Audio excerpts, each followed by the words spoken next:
আল্লাহর প্রিয় হইতে হইলে নফল ইবাদত করতে হবে। কি কি নফল ইবাদত করে আল্লাহ তাআলার প্রিয় হতে পারে আমি দুই একটি আপনাদের সাথে শেয়ার করব ইনশাআল্লাহ। এক নাম্বার, আল্লাহর কোরআনের তেলাওয়াত। এটা আল্লাহর বাণী। কোরআন তেলাওয়াত মানে আল্লাহর সাথে কথা বলা।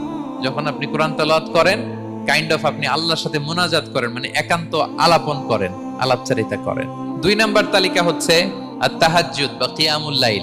দুই রাকাত করে মাঝরাতে যে সালাতটা বিষ্ণু সাল্লাল্লাহু আলাইহি ওয়াসাল্লাম পড়তেন, এটাকে বলে কিয়ামুল লাইল বা তাহাজ্জুদ। তিন নাম্বার মাধ্যম হচ্ছে বেশি বেশি আল্লাহ তাআলার কাছে চাওয়া, মানে আদ-দুআ, দোয়া করা। বিষ্ণু সাল্লাল্লাহু আলাইহি ওয়াসাল্লাম বলেন আদ-দুআউ মুখুল ইবাদা, দোয়া হচ্ছে ইবাদতের নির্যাস।